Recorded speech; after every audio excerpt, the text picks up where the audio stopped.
പരബ്രഹ്മസ്വരൂപനായ ഭഗവാൻ ശ്രീനാരായണ ഗുരുദേവ പാദകമലങ്ങളിൽ ശതകോടി പ്രണാമം. സജ്ജനങ്ങളായ പ്രിയ ആത്മസഹോദരരെ, ഇന്ന് നമ്മൾ ആത്മോപദേശ ശതകം 78-ാം മന്ത്രമാണ് മനനത്തിനായി എടുത്തിട്ടുള്ളത്. മന്ത്രം ഇപ്രകാരമാകുന്നു: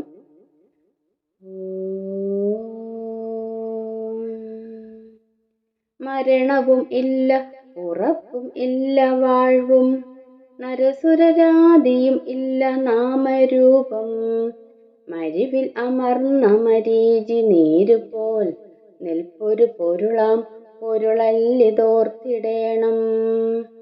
മരണവും ഇല്ല, പുറപ്പും ഇല്ല, വാഴ്വും നരസുരരാദിയും ഇല്ല, നാമരൂപം മരുവിലമർന്ന മരീചി നീരുപോൽ നിൽപ്പൊരു പൊരുളാം പൊരുളല്ലിതോർത്തിടേണം. നമുക്ക് വാക്കുകളുടെ അർത്ഥത്തിലേക്ക് കടക്കാം. മരണവും ഇല്ല, മരണവും ഇല്ല, പുറപ്പും ഇല്ല, ജനനവും ഇല്ല, വാഴ്വും അതിനിടയിലുള്ള ജീവിതവും ഇല്ല, നരസുരരാദിയും ഇല്ല, മനുഷ്യൻ, ദേവന്മാർ തുടങ്ങിയവരും ഇല്ല, നാമരൂപം ഇവയിലെല്ലാം നാമങ്ങളും രൂപങ്ങളും മാത്രമാണ്. മരുവിലമർന്ന മരുഭൂമിയിൽ കാണാറുള്ള മരീചി നീരുപോൽ ജലപ്രതീതി പോലെ നിൽപ്പൊരു പൊരുളാം നിലനിൽക്കുന്ന ഒന്നാണിത്. ഇത് പൊരുളല്ല, നാമരൂപങ്ങളൊന്നും പരമമായ സത്യമല്ല. ഓർത്തിടയണം, ഇതെപ്പോഴും സ്മരിക്കണം. ഒരിക്കൽ കൂടി അർത്ഥം പറയാം. മരണവും ഇല്ല, ജനനവും ഇല്ല, അതിനിടയിലുള്ള ജീവിതവും ഇല്ല, മനുഷ്യൻ, ദേവന്മാർ തുടങ്ങിയവരാരുമില്ല. ഇവയെല്ലാം നാമങ്ങളും രൂപങ്ങളും മാത്രമാണ്. മരുഭൂമിയിൽ കാണാറുള്ള ജലപ്രതീതി പോലെ നിലനിൽക്കുന്ന ഒന്നാണിത്. നാമരൂപങ്ങളൊന്നും പരമമായ സത്യമല്ല. ഇതെപ്പോഴും സ്മരിക്കണം. ഇനി നമുക്ക് ഈ വരികളുടെ ആന്തരികമായ അർത്ഥതലത്തിലേക്ക് ഒന്ന് പോകാം. മരണമാണ് മനുഷ്യനെ വല്ലാതെ ഭയപ്പെടുത്തുന്നത്, അല്ലേ? നമുക്കെല്ലാം മരണമെന്ന് കേൾക്കുമ്പോൾ ഉള്ളിൽ ഭയം ജനിക്കാറില്ലേ? മരിക്കുമ്പോൾ നമുക്ക് പലതും നഷ്ടമാകുന്നത് പോലെ തോന്നും, അല്ലേ?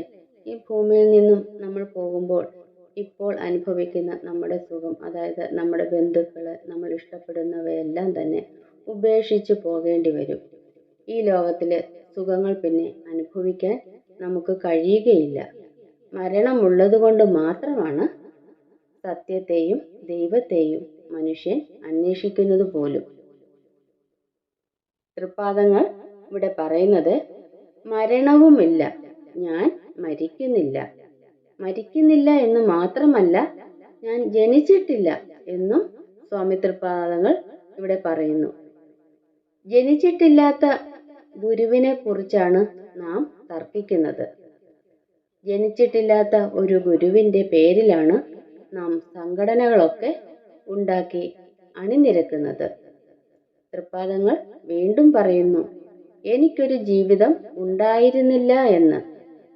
ആത്മോപദേശ ശതകത്തിൻ്റെ രഹസ്യം മനസ്സിലാക്കിയെടുക്കണമെങ്കിൽ നമ്മൾക്കെന്തു വേണം? ലൗകിക ബുദ്ധിയോടുകൂടി ചിന്തിക്കാൻ പാടില്ല. ആത്മബുദ്ധി നമുക്ക് ഓരോരുത്തർക്കും തെളിഞ്ഞു വരണം.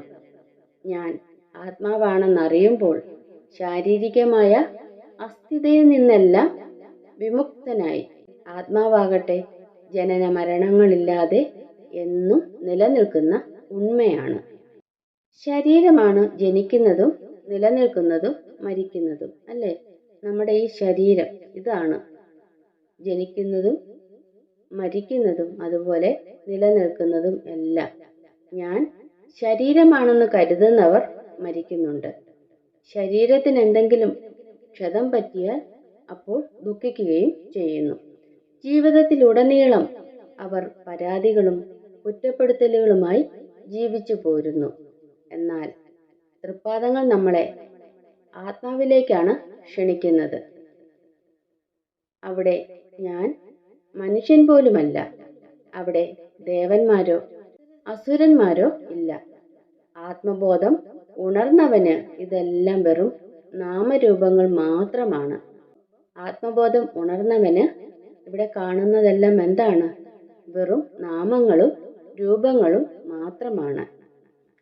ചുട്ടുപൊള്ളുന്ന വെയിലുള്ളപ്പോൾ മരുഭൂമിയിലൂടെ ദാഹജലത്തിന് വേണ്ടി അലഞ്ഞു തിരിയുമ്പോൾ അങ്ങ് അകലെ ജലാശയം നമുക്ക് കാണാം, അല്ലേ? വെള്ളം കെട്ടിക്കിടക്കുന്നത് പോലെ നമുക്ക് തോന്നാം. പക്ഷെ എത്ര നടന്നാലും ആ ജലാശയത്തിലേക്ക് നമുക്ക് എത്താൻ കഴിയുന്നില്ല. വീണ്ടും വീണ്ടും ആ ജലാശയം അകന്നു പോകുന്നതായിട്ട് നമുക്ക് കാണാൻ കഴിയും.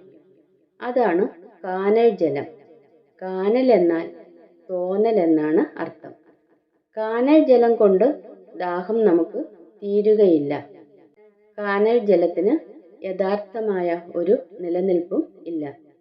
അതുപോലെയാണ് ജനനവും മരണവും നിലനിൽപ്പും എല്ലാം ആത്മസ്ഥിതനായ ഒരുവനിൽ മരുഭൂമിയിൽ കാണുന്ന ജലപ്രതീതി പോലെയാണ്.